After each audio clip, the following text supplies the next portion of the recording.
Cecilia Nicolini se presenta como asesora del presidente, pero diría yo es una asesora estratégica. Le encomendó al presidente la misión secreta más importante que tuvo el gobierno hasta ahora, que fue ir a conseguir vacunas a Moscú, la vacuna Sputnik. Buenas noches, Nicolini, gracias por venir. Hola, buenas noches, ¿cómo estás? Bien, estamos pendientes todos de que lleguen más de estas vacunas. ¿Cómo vienen las negociaciones? Bueno, estamos trabajando día a día, por no decir hora a hora, para que sigan llegando vacunas a la Argentina. El día de ayer fuimos a recibir con el ministro de Interior y la ministra de Salud 500.000 dosis de la vacuna Sputnik V y estamos esperando también próximos envíos en los próximos días que iremos confirmando ni bien tengamos la certeza de que van a llegar.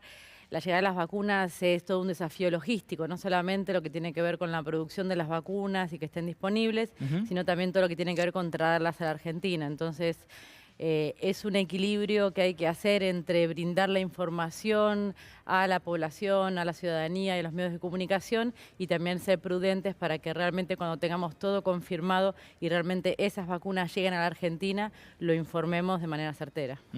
Con la Sputnik hubo una promesa oficial que fue, bueno, muy desbordada por lo que terminó pasando. La expectativa de ustedes es llegar a ¿cuántas dosis de acá a los próximos 2 meses?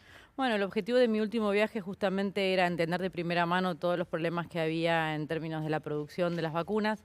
Cuando nosotros firmamos el contrato con el Fondo de Inversión Directa de Rusia, la producción que iba a venir para los países de fuera, la Argentina siendo prioritaria, iban a ser de otros países en donde se estaba haciendo la transferencia de tecnología, India, por ejemplo. como India, Corea del Sur y China. Esa transferencia de tecnología se demoró por cuestiones que tienen que ver con la producción de un producto nuevo, de un producto biológico, que tiene muchísimos desafíos. Pero como el compromiso de la Federación Rusa era brindar a la Argentina de vacunas a partir de diciembre, no en la cantidad que esperamos, pero sí empezar a tener un flujo de vacunas para empezar el plan de vacunación, fue que autorizó ciertas exportaciones de vacunas que se producían en Rusia, cuando la Constitución de Rusia no permite la exportación de estos insumos estratégicos hasta tanto no se haya provisto a la población de ese país. Entonces, ¿es cierto que la presión política interna lo hizo a Putin frenar un poco los envíos? Esto de que al principio no se querían vacunar los rusos y cuando vieron que se empezaba a exportar a Argentina, aparecieron, vi algún cartel de la oposición que incluso decía, para vacunarte anda a Buenos Aires. bueno, esas son cuestiones de la oposición. Lo cierto es que el compromiso del gobierno de la Federación Rusa está. Lo cierto también es que no solamente son cuestiones de lo que fue la vacunación masiva por la segunda ola también que llegó a Europa, que esa fue una realidad, y la necesidad que tenía también Rusia de vacunar masivamente, pero a su vez también los desafíos de la producción.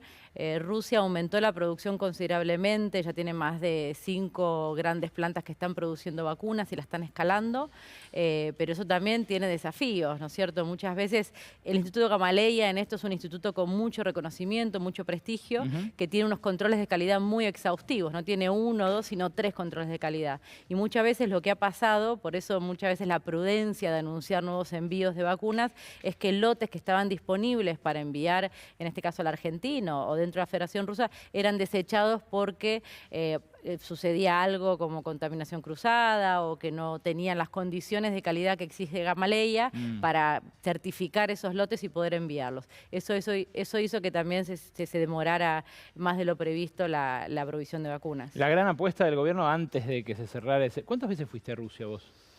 Aquí en la función en el gobierno Sí, sí. ya 3 o 4, 3 creo, sí, 3. 2 veces con Carla Bisotti Sí. y la última sola porque ella no pudo viajar porque asumió. Exacto, casi el mismo día, el día anterior.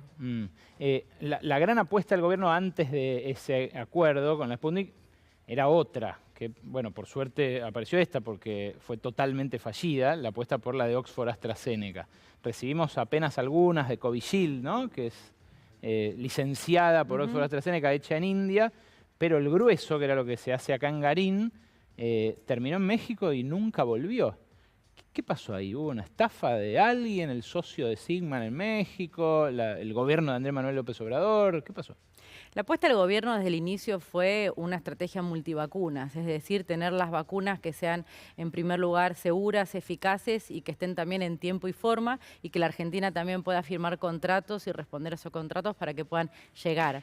Esa fue la estrategia del inicio y comenzamos a hablar con muchísimas farmacéuticas y con muchos países. En el caso de China y Rusia se habla también con el gobierno, en el caso de otras farmacéuticas con las empresas privadas. Entonces, la apuesta siempre fue por muchas vacunas y las que estuvieran disponibles para la Argentina.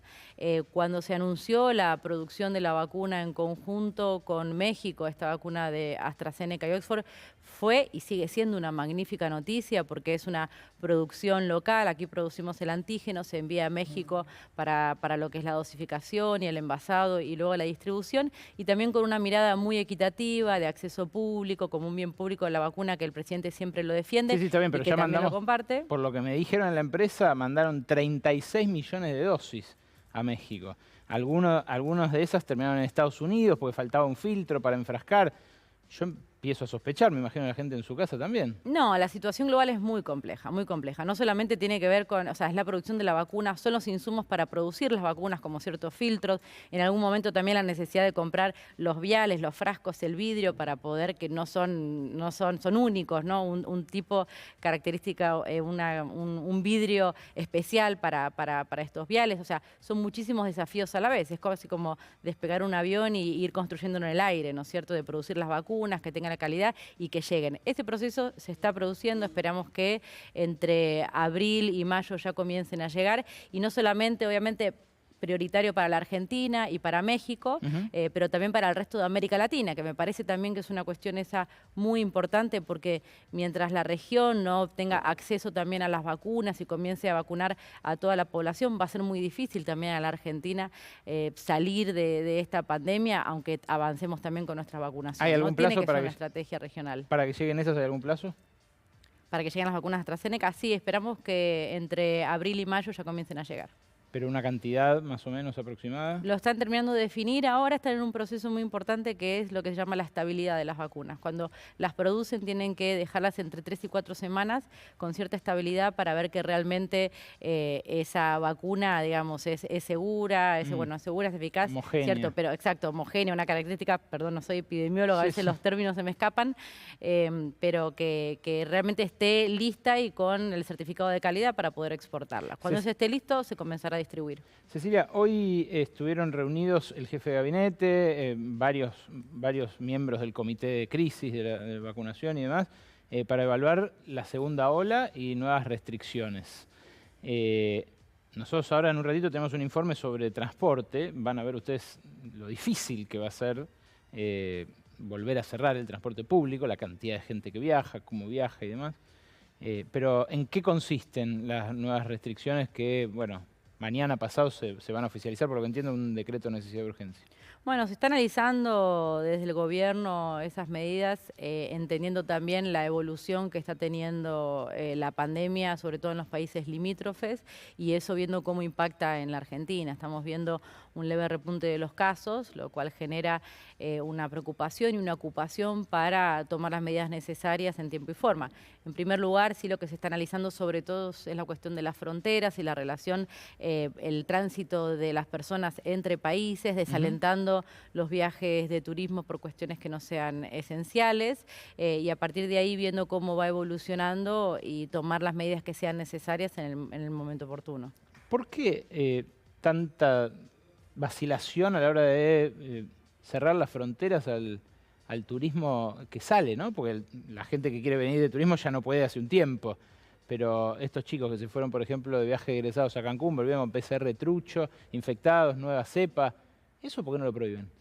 No es una vacilación, yo diría que como la situación es muy dinámica y se está siguiendo día a día, es tomar las mejores decisiones en un contexto también de bastante incertidumbre, donde se está viendo cómo va evolucionando la pandemia. Si te tienen que tomar decisiones más restrictivas, se tomarán en su momento, se está analizando con los expertos también, con epidemiólogos, con todos los ministerios. La semana pasada pidieron un montón de científicos, expertos. Yo recuerdo...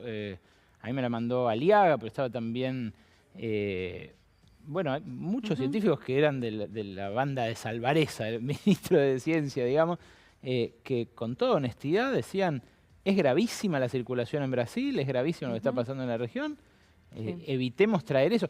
¿O es que ustedes ya saben que circula acá localmente las cepas importadas y entonces ya no cambia tanto? No, entendemos, se está analizando si esas nuevas variantes están circulando. Es una decisión que es importantísima, ¿no es cierto? Porque afecta también, de alguna manera, el libre tránsito de las personas. Entonces, hay que tomar estas decisiones con consenso y eso significa con una mirada de científicos, de expertos, epidemiológica, pero también con una mirada federal, con el diálogo que está teniendo el presidente, el jefe de gabinete, la ministra de Salud, con también todos sus pares en las 24 jurisdicciones y que llegado el momento se va a tomar una decisión para evidentemente prevenir, teniendo en cuenta que estamos haciendo todo lo posible para poder vacunar, que lleguen vacunas y avanzar con el plan de vacunación, mientras que intentamos controlar también los casos en la Argentina y manteniendo el sistema de salud que no esté en tensión, ¿no es cierto? Que pueda responder a eventuales picos de contagio. Sé que tuviste un día largo, que incluyó visita en Chubut, a vacunatorios y demás, pero ¿tenés 1 minuto y medio para que compartamos el informe sobre transporte? Sí. Lo vemos, Mauro Fulco estuvo en el Sarmiento, desde primera junta hasta el segundo cordón. Mirá lo que vio.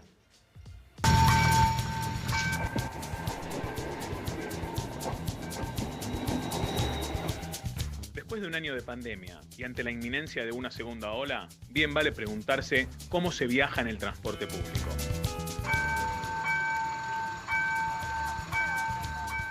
...18 horas, lunes en la estación Caballito. En primera junta, la gente espera para subir al Sarmiento.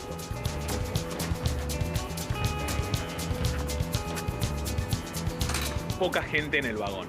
La mayoría va sentada y casi todos usan barbijo. Quien no lo hace, no recibe miradas amistosas. Ventanas cerradas herméticamente y ventilación artificial.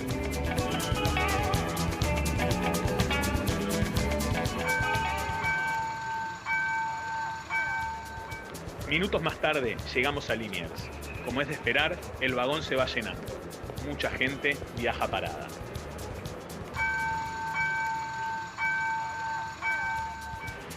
En Ramos, la gente sube sin pausa. No vamos apiñados, pero sí estamos amontonados.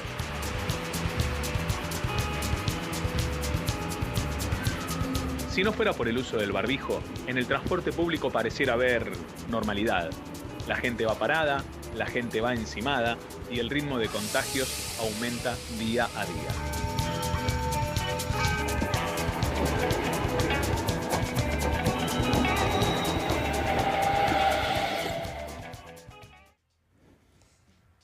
Bueno, es algo que forma parte de la realidad nuestra cotidiana, todo el tiempo, el viaje en transporte público, en tren, en colectivo.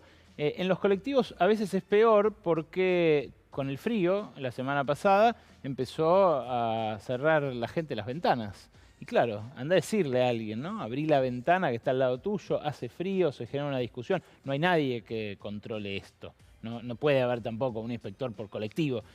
Lo que yo consulté en el Ministerio de Transporte es algo que, bueno, por ahora funciona así, como mostraba Mauro. Pero ¿cómo va a funcionar cuando ya haya más de 10.000 casos de vuelta? Digo, si hacemos la progresión de lo que está pasando en países de la región y que en todos lados la segunda ola fue más dura que la primera. ¿Cómo vamos a hacer? Bueno, lo que me dijeron es, por un lado, que están apurando la redefinición de quiénes son los esenciales, quiénes son los que pueden usar el transporte público y quiénes no, que en el caso de los trenes salen ya con el máximo de frecuencias, que no puede haber más por la cuestión de las vías, los pasos a nivel, que si no cortarían el tránsito vehicular, que a veces hay menos frecuencia por un tren que sale de servicio, una medida de fuerza aislada, gremial, que la verdad que no hubo en pandemia, hay que decir. Es más complicado el del transporte automotor, porque ahí las cámaras dicen que tienen muchas dificultades, que tienen muchos choferes exentos por ser grupo de riesgo, y entonces están más o menos al 80% de las unidades, y en muchos casos con frecuencia de feriado. ¿Qué es específicamente lo que están discutiendo hacer con el transporte, Cecilia? Bueno, se está analizando y me parece que la ocasión es importante también para repetir que si bien estamos avanzando con el plan de vacunación, la vacuna es una parte de la solución a esta pandemia, pero los cuidados, el uso del barbijo, la distancia, intentar ventilar los espacios en donde estamos es importante. Por eso está trabajando muy fuertemente el Ministerio de Transporte junto con el Ministerio de Salud, analizando un poco la situación que vamos a enfrentar con la movilidad de las personas en las ciudades y eventualmente tomar decisiones o redefinir también, como bien mencionabas, el personal esencial para poder tener un transporte que sea seguro mientras seguimos avanzando con el plan de vacunación. Estas imágenes son elocuentes. Esto no lo podemos sostener en invierno, ¿no? Evidentemente va a haber que hacer algunos cambios para brindar la mayor seguridad posible para las personas que tienen que transportarse para ir a trabajar o para movilizarse y con los mayores cuidados posibles. El problema cuando aparezca esa redefinición y cuando le digan a alguien, vos no te podés subir al colectivo, es qué hace si lo que está buscando es su sustento. ¿Van a recalcular de algún modo el presupuesto para que los que se cayeron del mapa en la pandemia o los que se puedan caer ahora tengan alguna asistencia? Por supuesto, la mirada que tiene el gobierno nacional es completa, ¿no es cierto? Entonces, ante esta nueva situación se van a tomar las medidas pertinentes para poder, como se hizo al inicio de la pandemia, ya hace casi un año, poder dar respuesta y una respuesta con múltiples perspectivas, ¿no es cierto? Epidemiológicas, económicas también, sociales, para que podamos transitar esta pandemia de la manera más liviana posible, por llamarlo de alguna manera, siendo realmente una pesadilla lo que estamos viviendo. Aun cuando eso impida cumplir con el presupuesto que fija un tope del 4,5% de déficit. Eso lo está analizando el Gabinete Económico y estoy segura que van a intentar tomar las mejores decisiones posibles. Última sobre vacunas. La llegada de las vacunas de Sinopharm, del laboratorio chino, que ya tiene firmado un contrato por 3 millones. Sí. ¿Cuándo llega? El contrato que firmamos indica que antes de fin de mes podríamos contar con esas dosis acá en la Argentina, así que ahora estamos trabajando con unos detalles logísticos y de exportación que tienen también sus desafíos. Hay muchísimas vacunas que están siendo exportadas desde China y esto, hablando con el equipo de Aerolíneas Argentinas que trabaja muchísimo, se transportan en unos envirotainers que hay que alquilarlos con antelación y tenerlos a disposición, y que en China ahora hay pocos disponibles, entonces los están moviendo de una ciudad a otra, entonces trabajando en esos detalles logísticos para que podamos tenerlos en los próximos días y confirmar ya una fecha certera cuando la tengamos. Cecilia Nicolini, gracias por venir a Brotes Verdes. Gracias a vos. Avisos y